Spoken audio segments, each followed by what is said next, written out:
So a few years ago, I heard an interesting rumor. Apparently, the head of a large pet food company would go into the annual shareholders meeting with a can of dog food, and he would eat the can of dog food. And this was his way of convincing them that if it was good enough for him, it was good enough for their pets. This strategy is now known as dog fooding, and it's a common strategy in the business world. It doesn't mean everyone goes in and eats dog food, but business people will use their own products to demonstrate that they feel that they're confident in them. Now, this is a widespread practice, but I think what's really interesting is when you find exceptions to this rule, when you find cases of businesses or people in businesses who don't use their own products. Turns out there's one industry where this happens in a common way, in a pretty regular way, and that is the screen-based tech industry. So in 2010, Steve Jobs, when he was releasing the iPad, described the iPad as a device that was extraordinary, the best browsing experience you ever had, way better than a laptop, way better than a smartphone. It's an incredible experience.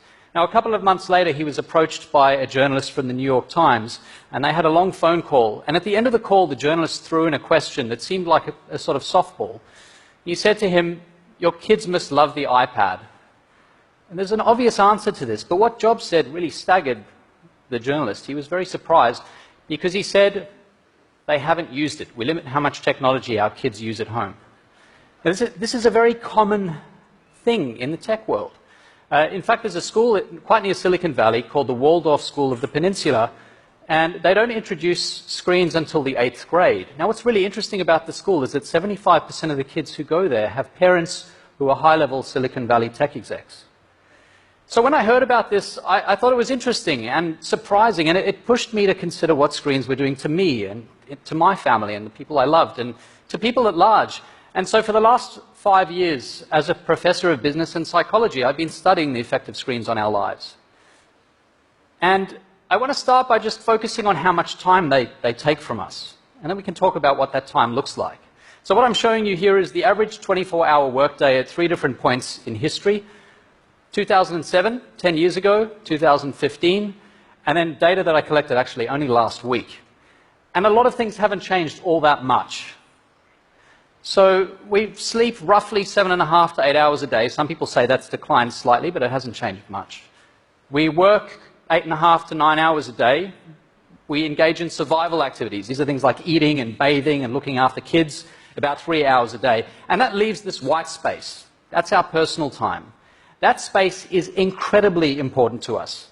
That's the space where we do things that make us individuals. That's where hobbies happen, where we have close relationships, where we really think about our lives, where we get creative, where we zoom back and try to work out whether our lives have been meaningful. And of course, we get some of that from work as well, but when people look back on their lives and they wonder what their lives have been like at the end of their lives, you look at the last things they say, they are talking about those moments that happen in that white personal space. So it's sacred. It's important to us. Now, what I'm going to do is show you how much of that space is taken up by screens across time.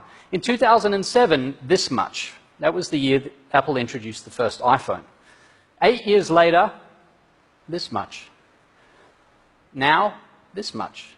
That's how much time we spend of that free time in front of our screens. This yellow area, this thin sliver, is where the magic happens. That's where your humanity lives. And right now, it's in a very small box. So what do we do about this? Well, the first question is, what does that red space look like? Now, of course, screens are miraculous in a lot of ways. I live in New York. A lot of my family lives in Australia, and I have a 1-year-old son, and the way I've been able to introduce them to him is with screens. I couldn't have done that 15 or 20 years ago in quite the same way. So there's a lot of good that comes from them. And one thing you can do is you can ask yourself what goes on during that time. How enriching are the apps that we're using? And some are enriching. If you stop people while they're using them and say, "Tell us, how do you feel right now?" they say they feel pretty good about these apps. Those that focus on relaxation, exercise, weather, reading, education, and health. They spend an average of 9 minutes a day on each of these. These apps make them much less happy. About half the people, when you interrupt them and say, "How do you feel?" say they don't feel good about using them. Now, what's interesting about these, dating, social networking, gaming, entertainment, news, web browsing, people spend 27 minutes a day on each of these. We're spending 3 times longer on the apps that don't make us happy. That doesn't seem very wise. Now, one of the reasons we spend so much time on these apps that make us unhappy is they rob us of stopping cues. Stopping cues were everywhere in the 20th century. They were baked into everything we did. A stopping cue is basically a signal that it's time to move on, to do something new, to do something different. And think about newspapers. Eventually you get to the end, you fold the newspaper away, you put it aside. The same with magazines, books, you get to the end of a chapter, prompts you to consider whether you want to continue. You watched a show on TV, eventually the show would end and then you'd have a week until the next one came. So there were stopping cues everywhere. But the way we consume media today is such that there are no stopping cues. The newsfeed just rolls on and everything's bottomless. Twitter, Facebook, Instagram, email, text messaging, the news, and when you do check all sorts of other sources, you can just keep going on and on and on. So we can get a cue about what to do from Western Europe, where they seem to have a number of pretty good ideas in the workplace. Here's one example. This is a Dutch design firm. And what they've done is they've rigged the desks to the ceiling. And at 6 p.m. every day, it doesn't matter who you're emailing or what you're doing, the desks rise to the ceiling. 4 days a week, the space turns into a yoga studio. 1 day a week into a dance club. It's really up to you which ones you stick around for. But this is a great stopping rule, because it means that at the end of the day, everything stops. There's no way to work. At Daimler, the German car company, they've got another great strategy. When you go on vacation, instead of saying this person's on vacation, they'll get back to you eventually, they say this person's on vacation, so we've deleted your email. This person will never see the email you just sent. You can email back in a couple of weeks, or you can email someone else. And so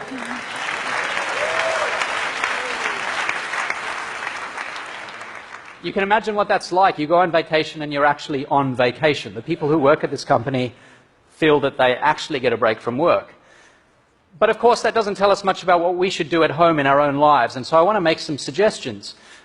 You know, it's easy to say between, say, 5 and 6 p.m. I'm going to not use my phone. The problem is 5 and 6 p.m. looks different on different days. I think a far better strategy is to say, I do certain things every day. There are certain occasions that happen every day, like eating dinner. Sometimes I'll be alone, sometimes with other people, sometimes in a restaurant, sometimes at home. But the rule that I've adopted is I will never use my phone at the table.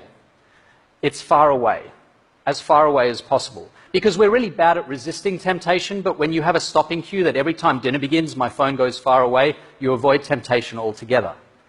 At first, it hurts. I had massive FOMO. I struggled. But what happens is you get used to it. You overcome the withdrawal the same way you would from a drug. And what happens is life becomes more colorful, richer, more interesting. You have better conversations. You really connect with the people who are there with you. I think it's a fantastic strategy. And we know it works because when people do this, and I've tracked a whole lot of people who've tried this, it expands. They feel so good about it that they start doing it for the first hour of the day in the morning. They start putting their phones on airplane mode on the weekend. That way your phone remains a camera, but it's no longer a phone. It's a really powerful idea, and we know people feel much better about their lives when they do this. So what's the take home here? You know, screens are miraculous. I've already said that, and I feel that it's true. But the way we use them is a lot like driving down a really fast, long road. And you're in a car where the accelerator is mashed to the floor. It's kind of hard to reach the brake pedal. And you've got a choice. You can either glide by past, say, the beautiful ocean scenes and take snaps out the window, and that's the easy thing to do. Or you can go out of your way to move the car to the side of the road, to push that brake pedal, to get out, take off your shoes and socks, take a couple of steps onto the sand, feel what the sand feels like under your feet, walk to the ocean and let the ocean lap at your ankles. Your life will be richer and more meaningful because you breathe in that experience and because you've left your phone in the car. Thank you.